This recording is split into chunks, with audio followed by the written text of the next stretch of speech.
दोस्तों शायद आप बिलीव नहीं करेंगे पर बहुत सारे हमारे एफएमजी फ्रेंड्स ऐसे हैं ना जो मतलब बिल्कुल भी कंसर्न नहीं है खुद की लाइफ को लेकर के, खुद की डिग्री को लेकर के, खुद की पढ़ाई को लेकर के। मतलब वो बिल्कुल कंसर्न नहीं है इस चीज़ से रिलेटेड कि उनको एग्जामिनेशन क्लियर करना है। ऐसा मैं इसलिए कह रहा हूँ क्योंकि मेरे पास लगभग हर रोज कुछ न कुछ टेक्स्ट मैसेज आता है जिसके अंदर कि मुझे कई सारे लोग ये पूछते हैं कि सर हम लास्ट 6 महीने में कुछ पढ़ नहीं पाए, कोई ना कोई रीज़न बता देते हैं उसमें वो। एंड फिर ये कहते हैं कि मेरा थर्ड अटेम्प्ट है, फोर्थ अटेम्प्ट है, फिफ्थ है, सिक्स्थ अटेम्प्ट हो चुका है, बट स्टिल मैं अब तक कुछ पढ़ा नहीं हूं, अब तक मैं पास नहीं कर पाया, इस बार मुझे पास होना है। तो दोस्तों इस रिगार्डिंग ये वीडियो है। आज इस वीडियो के अंदर मैं कोशिश करूंगा 30 डेज स्ट्रैटेजी लिखा है मैंने यहाँ पे, देखिए इसमें 30 डेज स्ट्रैटेजी लिखी भी तो है, बट जो मैं स्ट्रैटेजी आज इस वीडियो में आपके साथ शेयर करूंगा ना वो 25-27 दिन में खत्म हो जाएगी। 25 से लेकर के 27 दिन में इजीली खत्म हो जाएगी। बट दोस्तों मैं यहाँ पे आपको पहले ही इन्फॉर्म करना चाहूंगा क्योंकि अगर आपने अच्छे से पढ़ाई ऑलरेडी नहीं करी हुई है ना तो चांसेस बहुत कम ही है कि आप पास हो पाएंगे। बट स्टिल एक लास्ट स्प्रिंट बनता है, अगर आप कोशिश नहीं करेंगे तो कभी नहीं जीत सकते, तो कोशिश तो आपको जरूर करनी चाहिए। तो आज इस वीडियो में हम आपके साथ डिस्कस करने वाले हैं एफएमजी दिसंबर 2024 के लिए 30 डेज या फिर उससे कम की strategy if you haven't studied well for this examination. आज इस वीडियो में मैं आपको बताने वाला हूं क्या पढ़ना है, कैसे पढ़ना है और किस तरीके से पढ़ना है, किस तरीके से आपको मार्क्स स्कोर करने हैं। तो यहाँ पे हम सबसे पहले आपके साथ डिस्कस कर देते हैं कि व्हाट टू स्टडी। अब देखिए क्योंकि यहाँ पे आपके पास बहुत ज़्यादा टाइम तो है नहीं, तो आप बहुत सारा कंटेंट नहीं पढ़ सकते। मैं आपको सबसे इंपॉर्टेंट चीज़ जो रिकमेंड करूंगा वो है एफएमजी सॉल्यूशंस की बुक। बिल्कुल भी अपना 1 मिनट का भी टाइम वेस्ट मत कीजिए, इसको अभी से सॉल्व करना शुरू कर दीजिए। कोई भी टाइम रेस्ट्रिक्शन खुद पे मत रखिए, ये मत सोचिए क्योंकि यहाँ पे मैं डेट्स कंसिडर करने वाला हूँ 8 या 9 दिसंबर से आप स्टार्ट करेंगे, बट ऐसा बिल्कुल नहीं करना आपको। अगर आप अभी ये वीडियो देख रहे हैं, स्टार्ट राइट नाउ, डिले करने की कोई जरूरत नहीं है, उससे आपको कोई बेनिफिट नहीं होगा। सो एफएमजी सॉल्यूशंस सबसे नंबर 1 प्रायोरिटी पे आपको इसको रखना है। नंबर 2 पे आपको करना है सिंगल लाइनर्स। सिंगल लाइनर्स के लिए आपको एफएमजी सॉल्यूशंस की एड ऑन बुकलेट मिल जाएगी, एड ऑन बुकलेट। और ये दोनों की दोनों पीडीएफ फाइल्स ना हमारे टेलीग्राम ग्रुप में अवेलेबल है, जिसका कि लिंक आपको नीचे डिस्क्रिप्शन में मिल जाएगा, जरूर जाके ज्वाइन कीजिएगा और वहां से आप इन दोनों ही फाइल्स को डाउनलोड कर सकते हैं। एडिशनली एक एलएमआरपी फाइल है, ये भी हमारे टेलीग्राम ग्रुप में अवेलेबल है, लिंक नीचे डिस्क्रिप्शन में है टेलीग्राम ग्रुप का, ज्वाइन कर लीजिए, वहां से आप इन तीनों फाइल्स को डाउनलोड कर लीजिए। ये एडिशनल फाइल है, अगर आपके पास टाइम है, अगर आपको लगता है आप ये कवर कर पाएंगे तो डेफिनेटली आपको ये पढ़ना चाहिए, नहीं तो ये बेयर मिनिमम है। ये तो आपको करनी है, FMG solutions and FMG solution की तरफ से आने वाला एड ऑन बुकलेट, ये दो चीजें करनी है आपको बस। उससे ज्यादा मैं कुछ नहीं कहता आपको करने को, क्योंकि टाइम ही नहीं है आपके पास, ये दोनों करने में आपके बहुत टाइम लग जाएगा। अगर आप अच्छे से नहीं कर पाएंगे ना तो ये भी कंप्लीट नहीं कर सकते 30 दिन में। इसलिए इससे ज्यादा, इससे अलग कुछ मत सोचिए, कुछ मत कीजिए, कोई नोट्स नथिंग, कुछ फॉलो करने की जरूरत नहीं है, क्योंकि इसके बाहर अगर आप गए ना तो बहुत प्रॉब्लम में फंस जाएंगे, क्योंकि कंटेंट बहुत है, कंटेंट की कोई कमी नहीं है यहाँ पे। एफएमजी क्लियर करने के लिए या फिर एमबीबीएस की पढ़ाई के लिए कोई कंटेंट का कोई लिमिटेशन नहीं है, आप तो अनलिमिटेड पढ़ सकते हैं। इसलिए मैं यहाँ पे आपको लिमिट करके बता रहा हूँ कि ये लिमिटेड कंटेंट आपको अच्छे से पढ़ना है। Next thing, how to study. अब देखिए यहाँ पे मैं आपको बोलना चाहूंगा, do not waste even a single minute of your time. यहाँ पे आपको टाइम वेस्टेज पे बहुत ज्यादा ध्यान देना है, टाइम मैनेजमेंट अच्छे से कीजिए, बिल्कुल वेस्ट नहीं करना। क्योंकि अगर आप अभी भी इस चीज को कंट्रोल नहीं कर सकते, अपने टाइम फैक्टर को कंट्रोल नहीं कर सकते हैं, तो आई एम सॉरी दोस्त, बहुत मुश्किल है आपके लिए एग्जाम क्लियर करना, और बहुत सारी चीजें आप अपनी लाइफ में क्लियर कर पाए या उसको अचीव कर पाए will be very tough for you, क्योंकि ये मैनेजमेंट करना बहुत जरूरी है, आपको ये आना ही चाहिए। Study at least for 10 to 12 hours. देखिए ये वैसे बहुत टफ होता है 10-12 घंटे पढ़ना, ऐसा कुछ ईजी टास्क नहीं है, पर मैं आपको बोलूंगा यार जितना ज्यादा हो सके ना, 12 घंटा प्लस भी अगर आप पढ़ सके, जो कि मैं प्रैक्टिकल नहीं मानता हूं, बट क्योंकि अभी आपके पास टाइम नहीं है तो आपको जो है लिमिटेड टाइम में बहुत सारी चीजें कवर करनी है, तो 12 घंटे प्लस भी अगर आप अपनी सिटिंग टाइमिंग बढ़ा सके ना, क्योंकि 12 घंटे प्लस बैठेंगे तो आप आराम से 10-11 घंटे इजीली कवर कर पाएंगे स्टडीज को। तो इतना आपको सेटिंग टाइम अगर आप कर पाए तो बहुत बेहतरीन है, नहीं तो 10 से 12 घंटे तो यार आपको 10 घंटे की इफेक्टिव स्टडी तो करनी ही पड़ेगी। कुछ भी कर लीजिए आप, मतलब कुछ भी कर लीजिए, इससे कम में आप ये दो चीजें कभी खत्म कर ही नहीं पाएंगे टाइम पर, ये आपको ध्यान रखना है, ठीक है। एफएमजी सॉल्यूशंस के अंदर मैं आपको बता दूं, जो मार्क्ड क्वेश्चंस है ना, प्रीवियस ईयर क्वेश्चंस जो है सिर्फ उन पे ही फोकस कीजिए, उन्हीं को कीजिए, उनके सॉल्यूशंस को अच्छे से कीजिए, क्योंकि आप बाकी जो अलग से क्वेश्चंस उसमें दिए हुए वो मत करना, क्योंकि अगर वो आप करने गए तो फिर एफएमजी सॉल्यूशन आपसे खत्म ही नहीं हो पाएगी। इसलिए ओनली पीवाईक्यू करना है आपको, पीवाईक्यू वाले क्वेश्चंस करने हैं, उनके सॉल्यूशंस को देखना है अच्छे से, उनके सॉल्यूशन को बहुत अच्छे से पढ़ना है, क्योंकि आपकी बहुत सारी चीजें वहीं पे कवर हो जाएंगी। और एड ऑन बुकलेट तो आप मल्टीपल टाइम रिवाइज कर ही सकते हैं। एलएमआरपी फाइल अगर आपके पास टाइम बचे तो साथ में ऐड करके पढ़ते रहिएगा, 60-62 पेजेस की एक पीडीएफ फाइल है ये, जिसको कि आप इजीली पढ़ सकते हैं। इसमें इमेज बेस्ड क्वेश्चंस वगैरह भी हैं, जो कि एक इंपॉर्टेंट पोर्शन है आपके एफएमजी एग्जामिनेशन का।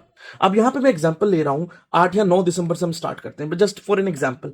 तो आपके पास 9 जनवरी तक अगर आप कंसिडर करेंगे ना, तो 30 दिन आपके पास हो जाते हैं। बट अगर आप थोड़ा लेट भी ये वीडियो देख रहे हैं, मान लेते हैं कि 10 तारीख 11 तारीख को भी देख रहे हैं, 10-11 दिसंबर 2024 को, तब भी कोई दिक्कत नहीं है, आप स्टार्ट कर सकते हैं। इवन 12 दिसंबर को भी देख रहे हैं तो भी कोई दिक्कत नहीं, स्टार्ट कर लीजिए। या फिर आप किसी भी पॉइंट पे देख रहे हैं तो जरूर स्टार्ट कीजिए, मतलब डिले मत कीजिए इस वीडियो को देखने के बाद। ओके, तो 8-9 दिसंबर से अगर आप स्टार्ट करते हैं ना, तो यहाँ पे मैं जो आपको स्ट्रैटेजी बताने वाला वो 26-27 दिन में खत्म हो जाएगी। 26-27 दिन तक आप इसको कर सकते हैं, उसके बाद आप टेस्ट वगैरह दे सकते हैं। अगर आप थोड़ा जल्दी स्टार्ट करेंगे तो आपके पास लास्ट में एग्जाम से 2-4 दिन तक पहले तक टाइम बचा हुआ रहेगा, उसमें आप टेस्ट वगैरह दे सकते हैं।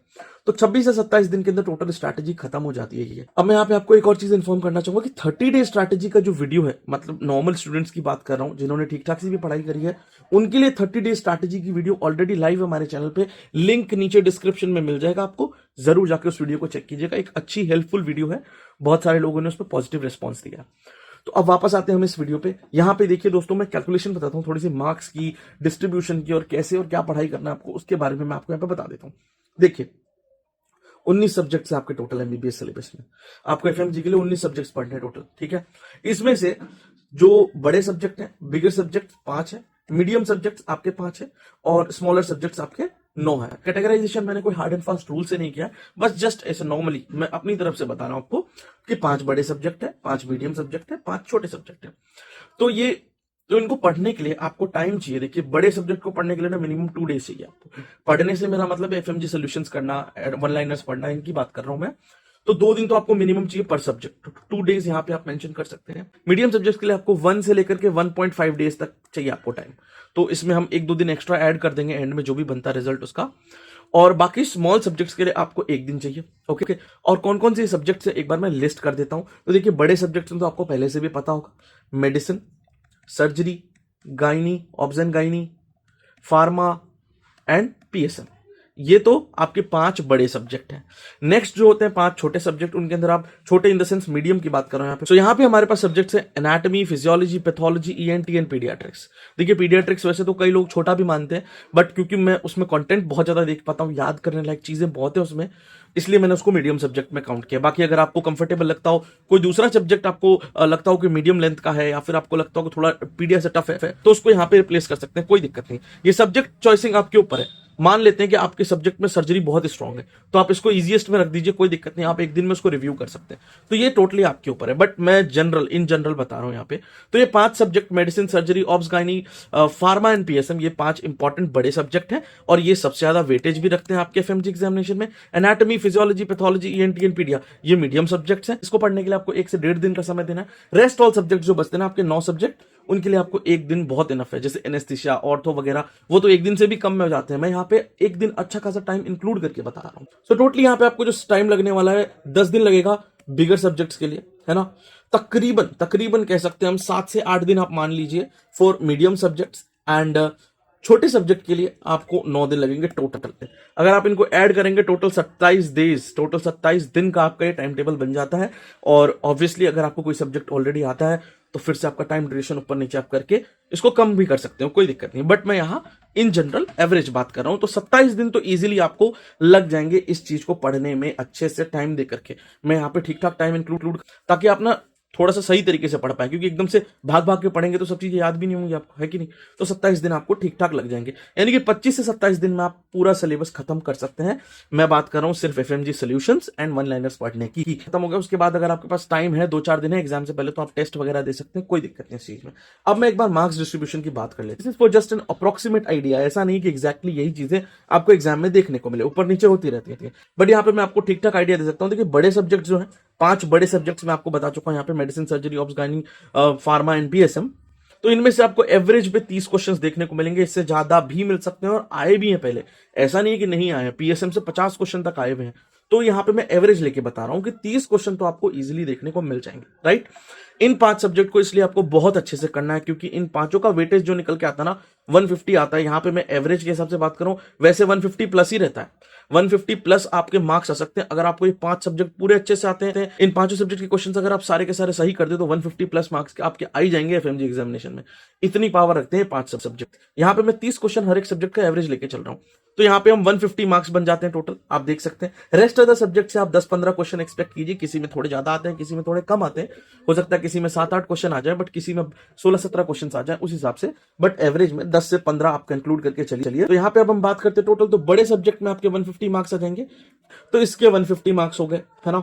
ये है बेसिक जनरल एवरेज पैटर्न जो आप हर बार महसूस कर सकते हैं एग्जाम पेपर अगर आप अच्छे से एनालाइज करेंगे तो आपको आइडिया लग जाएगा कि यस 5 जो बड़े सब्जेक्ट्स है ना उनसे आप 150 के अराउंड स्कोर कर सकते हैं, बाकी बचे हुए 14 सब्जेक्ट से आप 150 के अराउंड। इन दोनों को ही टोटल करेंगे आप तो 300 मार्क्स हो गए total. Okay, so out of 150 इस बड़े सब्जेक्ट पे आपको कमांड करनी है, इसीलिए मैंने यहां पर 2 दिन अलॉट करने को कहा आपको बड़े सब्जेक्ट्स के लिए, कि 2 दिन आप अच्छे से देकर के इसको पढ़िए, क्योंकि अगर यहां पे आप एटलीस्ट 75 स्कोर भी कर गए ना तो बहुत सही हो जाएगा आपके लिए।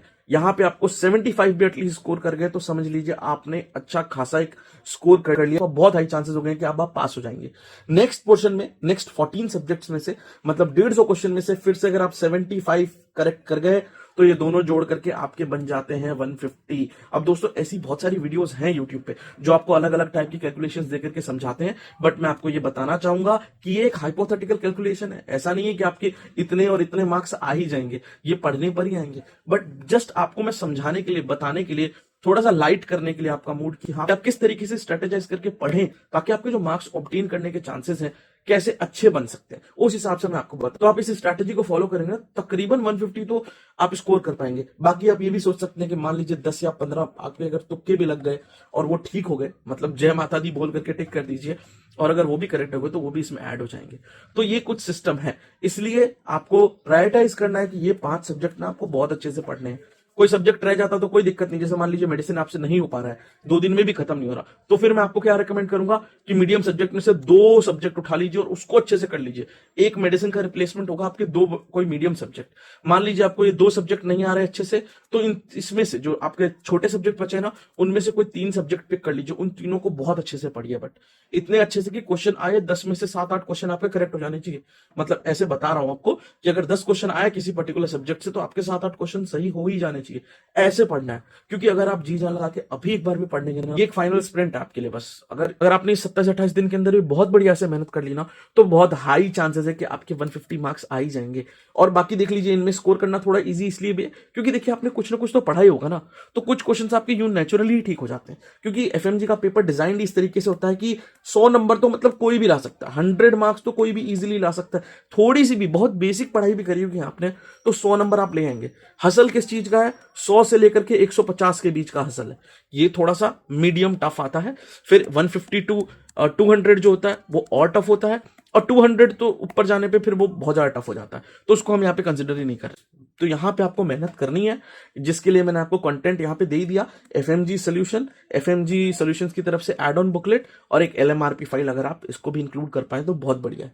बाकी आई रिक्वेस्ट यू कि please make sure next time कभी ऐसा कुछ ना हो। बहुत सारे बहाने दुनिया में एग्जिस्ट करते हैं, आप उनको अज्यूम करके अपनी जो भी इंपॉर्टेंट चीजें उनको डिले कर सकते हैं, बट इससे आपका या किसी और का कोई बेनिफिट नहीं होने वाला है दोस्तों। सो मेक श्योर कि आपको अगर कोई काम करना है तो डिसाइड करके रखिए कि बस करना ही है, टाइम पर करके खत्म कीजिए उसको, क्योंकि डिले करने से कोई बेनिफिट नहीं है। अगर आप एफएमजी एग्जामिनेशन का 5th या 6th अटेम्प्ट दे रहे हैं ऑलरेडी तो आपको कोई बेनिफिट नहीं है। आप 7th अटेम्प्ट दे दीजिए, 8th भी दे दीजिए, कोई आपको बेनिफिट नहीं है। आप अटेम्प्ट बढ़ाते जाइए, नुकसान ही होगा आपका हमेशा, न सिर्फ आपका, आपके फैमिली मेंबर्स का, सबका नुकसान ही है इस चीज में। तो इसको डिले करने से कुछ नहीं होता। 5th 6th अटेम्प्ट तो यार जाना ही नहीं चाहिए। मैं ऐसा बिलीव करता हूं किसी भी कारण से किसी भी इंडिविजुअल का 5th 6th अटेम्प्ट तो कभी जाना ही नहीं चाहिए। आप पता नहीं क्या सोच करके इसको इतना डिले कर रहे हैं, मुझे इस चीज की बिल्कुल नॉलेज नहीं हो पा रही है। अगर कोई स्पेसिफिक चीजें हैं, कोई एक्सप्लेन कर सकता हो तो नीचे कमेंट बॉक्स में जरूर लिखिएगा यार, मैं जानना चाहूंगा कि ऐसी क्या रीजन है, क्या चीजें हैं कि आप 5th या 6th अटेम्प्ट तक पहुंच पा रहे हैं। क्योंकि मैं पर्सनली होता तो शायद मैं 5th 6th अटेम्प्ट तक रह ही नहीं पाता, बहुत ज्यादा हो जाता है 5th 6th अटेम्प्ट यार।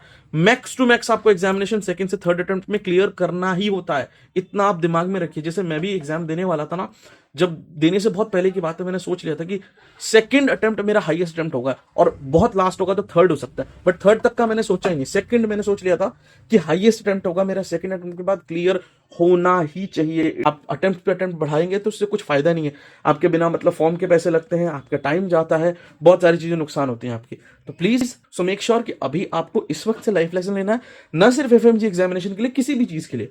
इतना डिले मत कीजिए कि खुद को ही परेशानी बहुत जाता होता हो, फिर आप उस चीज को करने के लिए शॉर्टकट्स ढूंढे। जैसे कि ये वीडियो एक शॉर्टकट ही है, आप जो ढूंढ रहे थे वो एक शॉर्टकट ढूंढ रहे थे, पर क्योंकि मुझे लगा कि यार एक शेयर करनी चाहिए ऐसी वीडियो जिनको जरूरत है, उनको हेल्प हो जाएगी, बट ये सिर्फ मजबूरी में यूज किया है। ऐसा नहीं है कि आप नॉर्मल टाइमिंग के लिए आप इन सब चीजों को, शॉर्टकट्स को यूज करें, इससे कुछ होता नहीं। आपकी लाइफ में आप कुछ खास अचीव कर नहीं पाएंगे अगर आप बहुत ज्यादा शॉर्टकट्स की तरफ ध्यान देने हो।